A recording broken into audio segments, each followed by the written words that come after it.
Manuel Valls, bonjour. Bonjour. Bienvenue sur Equinox. Alors on est chez vous ici dans votre siège de campagne, Paseo de Gracia. Donc vous êtes candidat à la mairie de Barcelone. Avant de commencer l'interview, je voulais vous faire écouter un petit document sonore. C'est vous qui parliez il y a un an déjà sur Equinox Radio. On avait fait une petite interview par téléphone. Je vous avais demandé si vous alliez être candidat à la mairie et vous aviez répondu ça. Écoutez. Manuel Valls, candidat aux prochaines élections municipales de Barcelone. Pardon de rire, et dans mon quartier de Horta. Ah ben maintenant vous me posez la question, je vais peut-être y réfléchir. Non mais moi je suis un patriote, très attaché à la France, à mon pays, à mon mandat de député. J'ai été maire d'Évry. Mon destin, mon parcours, c'est en France, bien évidemment. Mais je vais réfléchir quand même à votre question et je vous répondrai un jour. Vous deviez répondre un jour, donc vous avez répondu entre-temps. Alors qu'est-ce qui s'est passé? Parce que dans cette interview, on dirait que ça vous fait même rire, cette candidature de Barcelone. Vous le preniez un peu à la légère et maintenant vous êtes candidat. Mais ce que je vous ai répondu, je le pensais profondément. Moi, je suis venu à de nombreuses reprises à partir du mois de septembre 2017 parce qu'on m'a beaucoup invité, les formations politiques, les socialistes, Ciudadanos, le Parti populaire, la société civile catalane, à participer à des colloques, à des débats à Barcelone, à Madrid, sur ce qui se passait ici en Catalogne, sur les conséquences de tout ce mouvement indépendantiste, séparatiste, que cela voulait dire pour l'Espagne, pour le reste de l'Espagne et pour l'Europe. Mais c'est vrai que je n'avais jamais pensé être candidat. J'étais dans un moment de ma vie où j'évoluais et où je pensais pouvoir être davantage présent en Espagne dans le débat européen et politique ici, mais tout en gardant ma vie, mes mandats à Paris. Et donc je vous ai répondu très, très sincèrement. Et puis peut-être votre question, une autre question aussi à la télévision espagnole, et puis une proposition faite par plusieurs personnes me demandant de réfléchir. J'avais peut-être réagi de la même manière auprès de ses amis en leur disant c'est pas sérieux. Et puis pour des raisons plus personnelles, plus intimes, qui n'intéressent que moi, j'avais sans doute sous-estimé mon envie de changement. Je suis très sincère en disant ça, de nouvel horizon, une nouvelle étape dans ma vie. Tout simplement. Peut-être que j'avais envie de retrouver des racines. Alors, vous n'êtes pas le seul Français qui vit à Barcelone. Il y a 50 000 Français ici qui vous regardent, Manuel Valls, avec envie, parce que vous avez pu vous expatrier sans avoir besoin de faire la queue à la délégation del Gobierno pour obtenir votre NIE. Vous n'avez pas dû chercher un appartement dans un marché locatif compliqué. Est-ce que vous comprenez que les Français de Barcelone ne vous attendaient pas dans leur ville d'adoption, qu'ils aient une réaction un peu froide face à cette arrivée? Ce n'est pas le sentiment que j'ai, parce que je rencontre fort heureusement beaucoup de Français. J'ai une différence, c'est que moi j'ai la double nationalité. Donc ma sœur vit ici, j'ai une maison de famille, ma compagne vit à Barcelone, je suis espagnol et français, donc je suis né ici. Donc je n'avais pas les mêmes difficultés, mais c'est tout simplement un fait. J'ai cherché un appartement, j'ai trouvé un appartement dans le marché immobilier. C'est personne qui me l'a donné. Hein. Vous l'avez cherché vous-même, avec les petites annonces et tout, ou non, on vous a aidé quand non, mais on se fait aider par une agence immobilière, mais je l'ai trouvé par moi-même. Non, mais ça peut sembler étrange. Mais vous pensez que vous avez les mêmes tracasseries que les autres Français qui s'expatrient? Mais par exemple, ma carte nationale d'identité espagnole, le DNI, j'ai fait la queue au commissariat comme tout le monde. Mon passeport, je l'ai par le consulat à Paris, mais ici, tous les procédures administratives, ouvrir un compte en banque, je l'ai fait ici. Moi, vous savez, j'avais pas de secrétariat, j'avais pas de voiture, donc j'ai fait les choses, j'ai pas de protection. J'ai fait les choses de la manière la plus normale, mais en même temps, il ne faut pas être hypocrite. Je suis espagnol aussi, je suis un ancien Premier ministre, c'est comme ça a des avantages et des inconvénients, vous le reconnaîtrez, et je suis bien conscient que d'autres, notamment mes compatriotes français, peuvent avoir des difficultés, et j'en parle avec eux, et je n'ai pas d'autres problèmes. Mes enfants sont déjà grands, et donc il n'y a pas non plus le problème de l'école. Et si je peux aider les Français, maire de Barcelone, sans privilège, mais avec sentiment, hein, un sentiment qui est fort, d'appartenance à une communauté, je le ferai avec beaucoup de plaisir. Alors, quand on s'expatrie à Barcelone, on laisse des gens au pays. Il peut y avoir des Français qui nous manquent. Vous, quel est le Français qui vous manque le plus? Est-ce que c'est Benoît Hamon ou Jean-Luc Mélenchon? Ni l'un ni l'autre, même si parfois ils ont leur clone ici. Non, ce sont mes enfants. Alors, à contrario, quand on est français et qu'on habite à Barcelone, il y a des Français qui viennent nous voir de France. Vous, votre premier visiteur, c'est Dieudonné, qui va être ici au mois de février, qui va faire un spectacle, d'ailleurs même avec des entrées Manuel Valls pour avoir des réductions. Ça vous inspire quoi que Dieudonné vous ait suivi jusqu'ici? Ça m'inspire rien, c'est un triste personnage, condamné pour antisémitisme, incitation à la haine, apologie du terrorisme, condamné en France et en Belgique. Au fond, bon, je comprends que vous en parliez. Il a cherché d'ailleurs à me suivre dans la circonscription dont j'étais le député. Il a fait un piètre résultat et j'ai été réélu en juin 2017. Mais c'est la haine, c'est l'antisémitisme, c'est le racisme. Ça n'est en rien un humoriste. C'est un délinquant. Et on verra dans quelles conditions il vient ici. Alors, on va profiter de cette interview pour refaire la genèse de votre candidature à Barcelone. Alors, votre pré-campagne commence à mal avec la double polémique qu'il y a eu en France et en Espagne. C'est Josep Ramon Bosch, un personnage sulfureux qui vous a ouvert ses réseaux à Barcelone. Et vos opposants continuent aujourd'hui sur le même thème avec Ciutadans, qui tourne autour du pot avec Vox, le Front National local. Donc vous, depuis le début, vous réfutez ces polémiques. Oui, mais bon, c'est une manière de présenter les choses et ça donne du piment à notre conversation. Ciudadanos d'abord, ou Ciudadanos, c'est un parti né ici, contre le séparatisme, contre la corruption, avec une volonté de renouvellement. C'est un parti libéral, de centre-gauche et de centre-droit, selon l'analyse que chacun peut faire, et dont je suis fier du soutien notamment d'Albert Rivera ou de Inés Arrimadas, qui sont des jeunes politiques, et qui partagent les mêmes valeurs. Il est hors de question de promouvoir ou de faire un accord avec l'extrême droite. Bien évidemment, j'ai pris des positions toutes ces dernières semaines qui sont d'une très grande clarté, et c'est normal venant de moi. Mais il vous écoute, Ciutadans, justement, quand vous prenez ces positions, les tribunes d'El País et tout, ça a servi à quelque chose ou pas? Mais je crois, oui, je crois que dans la mesure du possible, je crois qu'ils sont parfaitement conscients qu'une alliance n'est pas possible avec l'extrême droite. Ici, comme ailleurs, les étiquettes, la volonté tout de suite d'écarter les gens en leur disant, comme ici, ici on est indépendantiste ou fasciste. C'est facile. Donc, il y a sous Ciudadanos, il n'y a pas de polémique. C'est un débat, qu'on soit d'accord avec eux ou pas. Mais donc, si vous aviez pris position, c'est qu'il y a un risque d'alliance avec l'extrême droite, même indirect. Non, ne mélangeons pas tout. Ce qui vient de changer en Espagne, c'est la fin d'une exception espagnole.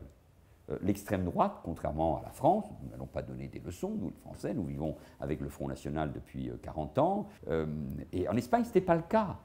Donc moi j'ai voulu avertir avec mon expérience française et d'Européen, ça leur représentait un danger. Et beaucoup de gens disaient ici, mais ce n'est pas la même chose que dans le reste de l'Europe. Non, bien sûr, c'est différent. Tous les populismes sont différents les uns et les autres.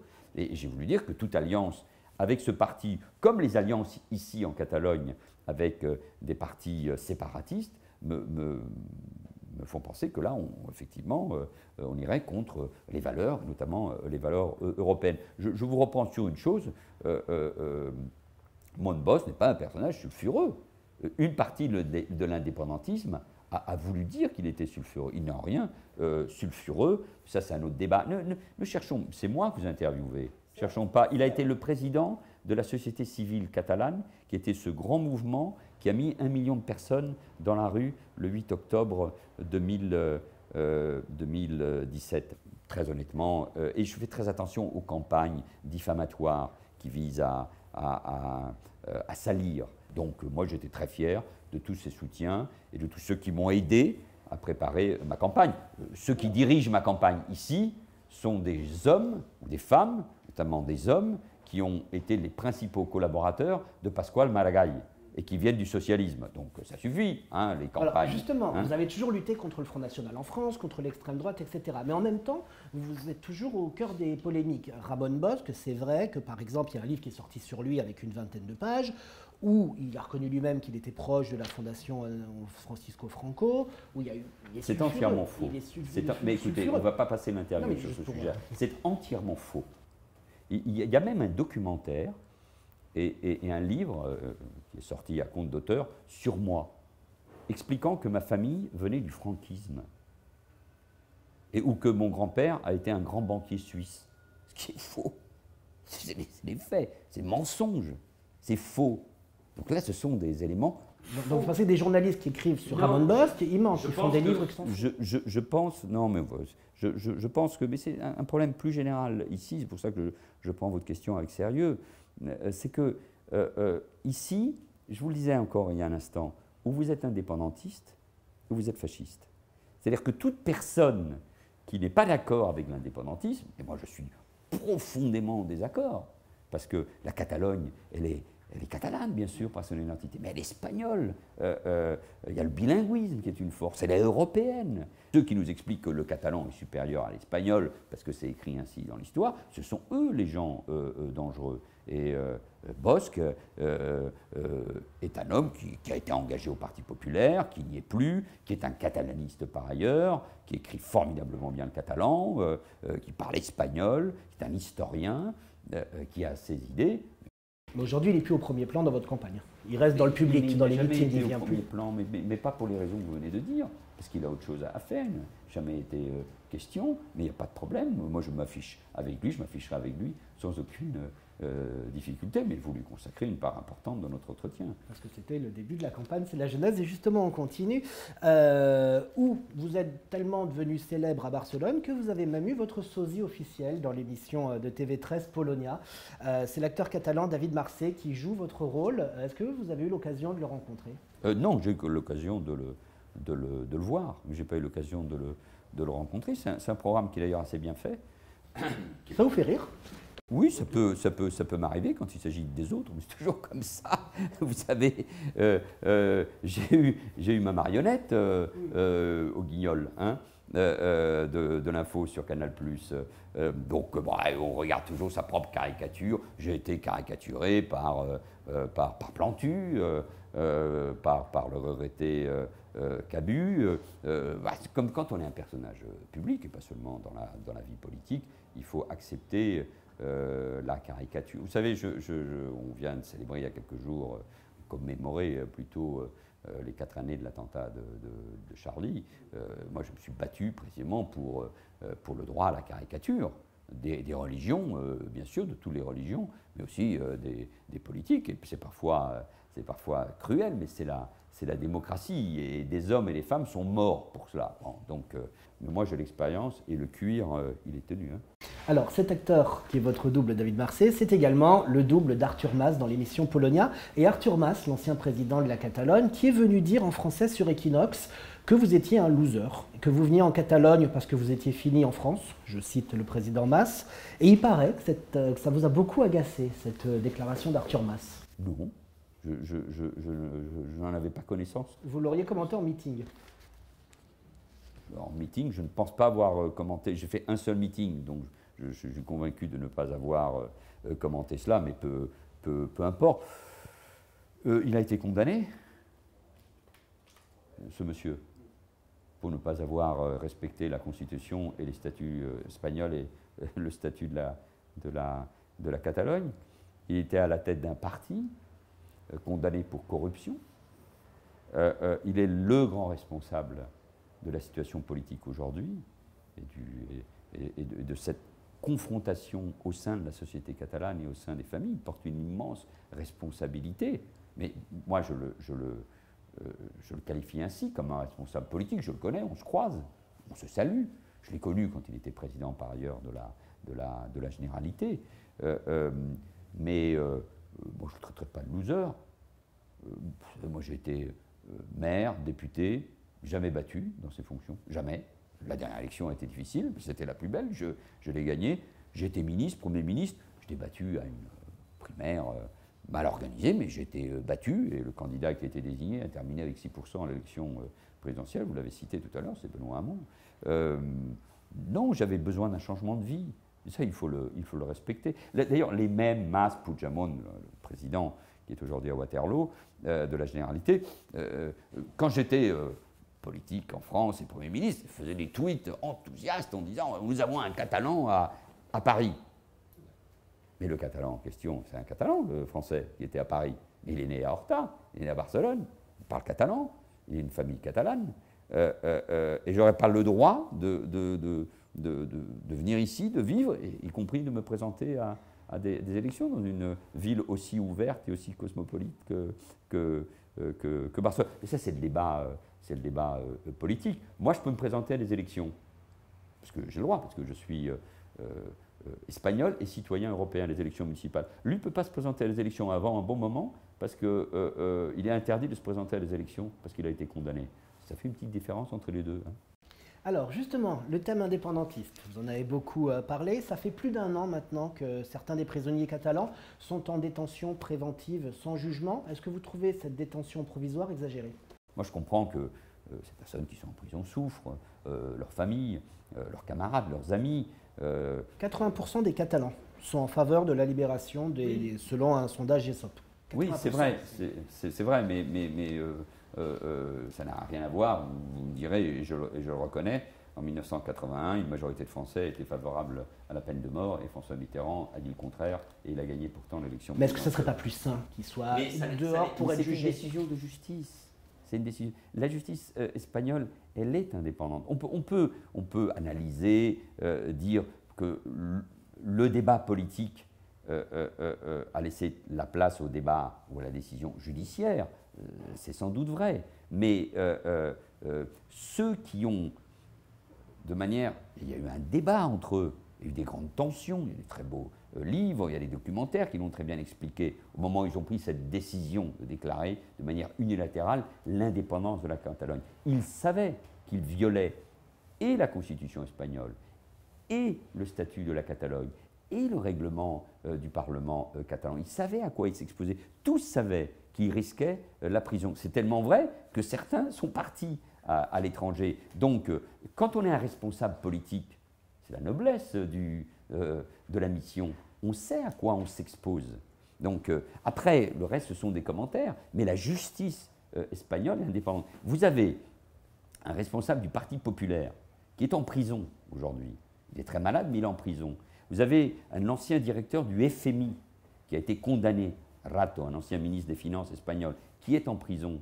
Vous avez des responsables politiques à gauche et à droite qui sont en prison. Parce que la justice espagnole, elle est totalement indépendante. La décision de la justice espagnole de condamner lourdement le Parti populaire au pouvoir il y a quelques mois a provoqué la motion de censure qui a conduit Pedro Sanchez à être président. Donc la justice espagnole, elle est indépendante. Si les politiques, surtout moi ou un autre, commençons à commenter les décisions de justice, donc, pour moi, il faut accepter ces décisions de justice. Alors, en France, vous commentiez en 2013, quand il y avait eu la Cour de cassation qui a annulé le licenciement d'une employée voilée de la crèche privée Babylou, vous étiez ministre de l'Intérieur, vous êtes présenté devant les députés, devant le gouvernement, pour dire « je veux sortir quelques instants de mes fonctions de ministre de l'Intérieur pour dire combien je regrette la décision de la Cour de cassation ». Ça m'est arrivé, je le reconnais, mais vous ne me mettrez pas devant des contradictions, c'est normal et vous faites votre métier, mais je le sais ça m'est arrivé. Je vous ai même parlé d'un fait grave ici en Espagne, du viol de cette fille et de la réaction qui est la mienne, vous l'avez compris, parfois d'incompréhension, bien évidemment. Mais là, il s'agit de décisions très politiques qui mettent en cause la Constitution, le statut de la Catalogne, l'avenir de la Catalogne. Donc, c'est assez logique que je maintienne cette position. Par ailleurs, tout le monde sait, et vous le savez, vous l'avez rappelé depuis le début, mon opposition à ce processus d'indépendance, d'abord parce que je pense que ça n'a rien à voir avec l'histoire de la Catalogne, parce que ça briserait l'Espagne, et parce qu'en plus, ça ouvrait une brèche nouvelle, particulièrement dangereuse pour l'Europe. C'est même tellement vrai que je m'inquiète, par exemple, de l'idée qui me semble aujourd'hui être décidée, d'une candidature pour le parti PDeCAT, la CLID, le parti ancien Convergencia Unió, le parti de Puigdemont, qui, pour les municipales à Barcelone, mettrait comme tête de liste quelqu'un qui va passer devant les juges, qui est en prison, Joaquim Forn, ancien ministre de l'Intérieur de la Catalogne, qui a été aussi élu à Barcelone, mais qui serait le tête de liste à Barcelone. Si ça n'est pas ça, à la fois je pense que c'est désolant pour Barcelone et une provocation pour les Barcelonais, mais c'est une provocation vis-à-vis de la justice, et c'est une provocation tout simplement vis-à-vis du droit et de la Constitution. Mais je dis ça parce que là on est dans un débat politique, mais il m'est arrivé par le passé, oui, sur tel ou tel sujet, et j'avais pris la précaution en disant, là, sur ce sujet-là, parce que c'était un problème de droit, j'ai une différence. Mais honnêtement, vous trouverez peu d'exemples. Alors, toujours sur le même thème de l'indépendance, cette fois-ci, je voudrais le prendre avec le regard de l'ancien ministre de l'Intérieur que vous étiez. Si Jordi Cuixart et Jordi Sanchez, responsables associatifs, sont aujourd'hui en prison, c'est parce que le juge instructeur et le parquet estiment qu'ils ont commis des violences. Le jeudi 19 mai 2016, au micro d'RTL, le Premier ministre que vous y étiez souhaitait des actions implacables, je vous cite, contre ceux qui veulent se payer un flic, qui veulent tuer un policier. On essayait ici de brûler des policiers vivants dans leur véhicule. Un autre jour, vous étiez ministre de l'Intérieur, vous avez dit « Nous sommes là pour dire notre détermination à combattre le crime face à des individus qui ont voulu tuer vos collègues. » On avait tiré des cocktails Molotov sur un commissariat de Viry-Châtillon, en banlieue parisienne. Alors avec vos yeux de ministre de l'Intérieur, qui avez connu tout ce que vous avez connu en France, est-ce que vous pensez réellement qu'il y a eu de la violence en automne 2017 dans le processus? Oui, mais c'est une violence politique. Parce que vous savez, les... Violence politique, c'est pas de la violence physique. Oui, mais les mots, les actions, et même quand on est président d'une grande association, hein, c'était le cas de ces deux personnes sur une voiture de la garde civile, sont des actes importants, enfin, sont des actes qui ont des conséquences. Et dire que c'est violent. Mais par rapport à ce que nous, on connaît en tant que Français. Oui, mais il y a beaucoup de violence, bien évidemment. Il y a eu encore en France ces dernières semaines, mais ici, il y en a eu aussi avec les CDR. C'est difficilement comparable.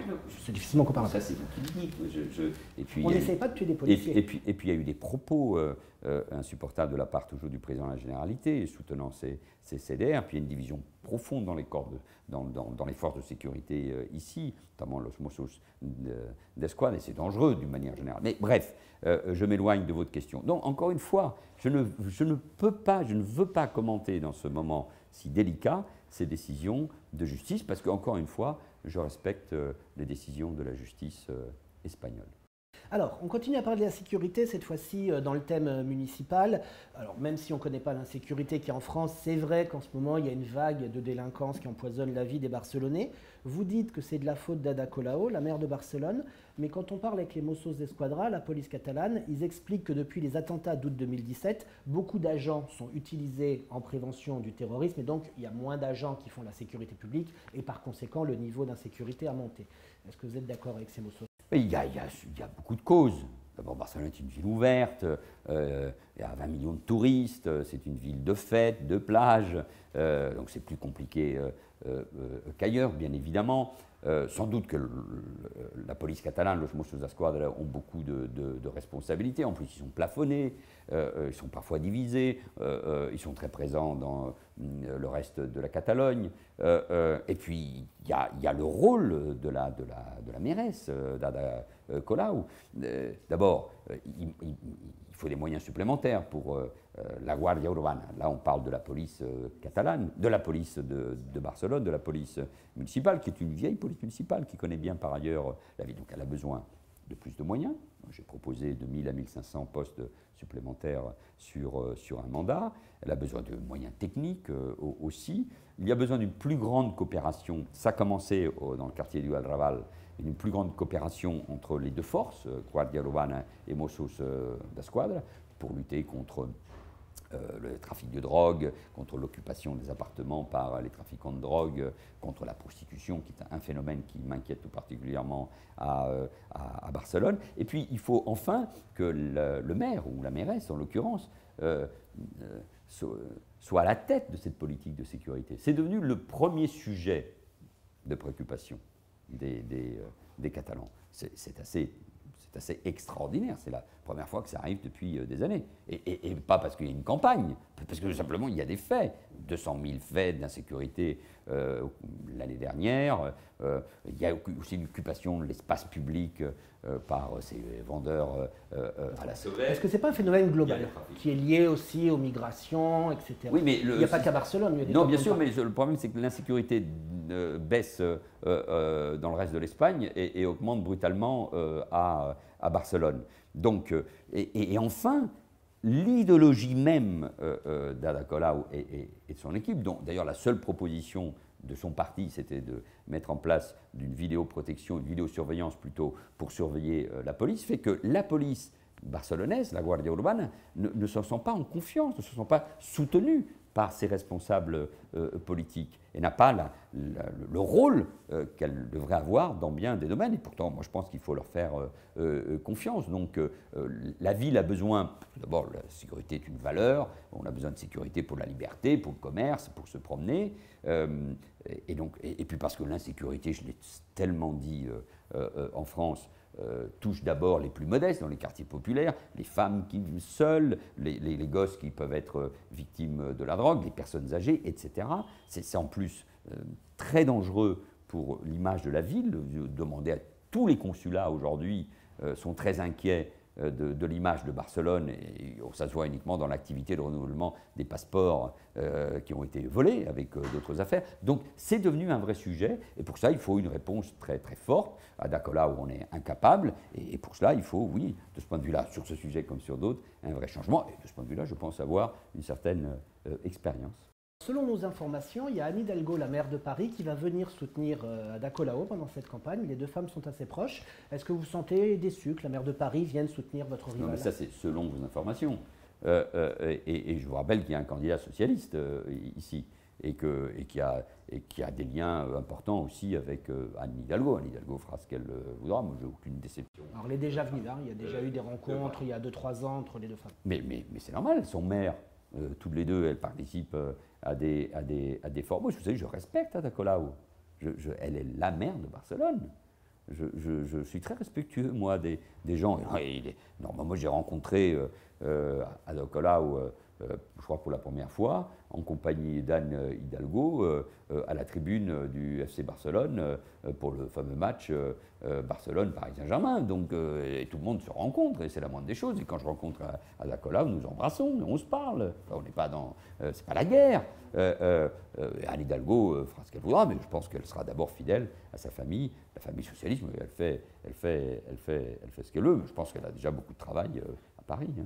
Alors justement, on va parler des socialistes. Alors comment marche une élection en Espagne? Il n'y a pas de second tour en municipal. Les Barcelonais vont voter. 42 conseillers municipaux vont être répartis selon les résultats d'une manière proportionnelle. Le candidat ou la candidate qui obtient au moins 21 conseillers seul ou en coalition devient maire. Alors Ada Colau et les indépendantistes ne se cachent pas de vouloir faire une alliance post-électorale ensemble. Est-ce que ça ne ressemble pas à un tout sauf Manuel Valls, cette coalition qu'ils veulent faire? Ah, peut-être que je représente un danger pour leurs propres intérêts. D'ailleurs, ma candidature a, semble-t-il, suscité beaucoup de changements. Et des candidatures nouvelles dans l'indépendantisme. Mais vous donnez une information, parce que vous êtes bien informé, qui est que Ada Colau et les indépendantistes veulent former une coalition. Et je pense que vous avez raison. Et donc ça veut bien dire que le populisme de gauche, ce parti, par ailleurs, qui vote des textes au Parlement catalan comme à la mairie contre la Constitution, contre la monarchie, ce parti va s'allier ou veut s'allier avec les indépendantistes. Mais ça signifie quoi? Ce n'est pas un petit débat politique, là. C'est pas un congrès du Parti socialiste ou une discussion animée dans une rédaction. C'est l'avenir d'une ville dont on parle. Et de quelle ville? D'une ville qui a une des plus connues au monde. Hein. Si cette ville, et là je suis très sérieux, bascule dans les mains de l'indépendantisme et du populisme alliés, et en plus je crois que dans ce schéma, c'est l'indépendantisme qui serait devant et qui prendrait la mairie, le processus de séparatisme et de séparation entre la Catalogne et le reste de l'Espagne, le processus indépendantisme, reprendra de plus belle. Et ça sera un problème majeur pour la Catalogne, pour l'Espagne et pour l'Europe. Donc là est l'enjeu majeur. C'est bien sûr tous les problèmes de gestion de la ville, qui seront au cœur de la campagne, mais ce problème majeur, qui est historique, c'est pour ça que ce débat est passionnant et grave à la fois. C'est pour ça que je suis aussi dans ce débat. Et d'une certaine manière, c'est dans la continuité de ce que j'ai fait en France. de mes combats, plus politiques et plus personnels, j'allais dire, presque philosophiques. Donc c'est un débat très important. Je ne sais pas s'il y a un tout sauf valse. Et mathématiquement, ça va être compliqué. Pour arriver tout seul à 21 conseillers, si vous avez la gauche plus les indépendantistes contre vous… Oui, mais il y a d'autres forces, et on verra. Les socialistes. Oui. Vous êtes à 7 conseillers dans les sondages, les socialistes sont à 7 conseillers, ça fait 14 conseillers. Oui, mais d'abord, ce serait déjà pas mal. Et pas assez. Et puis, nous en sommes pas loin. Vous savez, les sondages ici, hein, nous avons des sondages, ils ne disent pas ça. C'est ouvert. Ils disent quoi? Attendez, ils vous donnent gagnant? Non, que c'est difficile. D'abord, on ne connaît pas tous les acteurs de la campagne. Nous sommes très loin. La science des sondages ici en Espagne est assez particulière. Donc moi j'inviterais à la prudence. Vous parliez d'acteurs, nouvelle actrice, Elsa Artadi, qui pourrait se présenter pour les indépendantistes proches de Carles Puigdemont. Elle est diplômée d'Harvard, elle est porte-parole du gouvernement, elle est bien vue apparemment dans le milieu des affaires. Est-ce qu'elle pourrait vous prendre un petit peu votre secteur business-friendly que vous représentez? Je n'en sais rien, mais écoute, elle serait numéro 2 de quelqu'un qui est aujourd'hui en prison et qui va passer devant les tribunaux. Il a été en plus l'acteur de la fameuse consultation du 1er octobre, enfin un des acteurs de toute cette période. Business friendly, un gouvernement catalan qui est responsable du départ de milliers d'entreprises. Enfin, vous plaisantez. Que le débat sera compliqué, difficile, ça sera une vraie confrontation. Hein. Elle sera violente, pas dans le sens physique, je l'espère, surtout pas. Non, ouais, mais il y a quand même, écoutez, il y a parfois hein, des actes de violence qui restent, fort heureusement, vous avez raison, maîtrisés, mais dans les mots qui sont dits. Tous ceux qui étaient dans le mouvement indépendantiste et qui s'en sont écartés, je pense à quelqu'un comme Santibilia. Il pourrait vous rejoindre ou pas? Mais il ne peut pas. Il peut rejoindre personne. Oui, il va être inéligible, mais donner son appui médiatique. Non, il va passer devant les tribunaux, mais il a sorti un livre très intéressant. Il est accusé, pas par moi, pas par mes amis, pas par ceux qui sont fidèles à la Constitution, il est par ses propres anciens amis de boutifliers, de traîtres.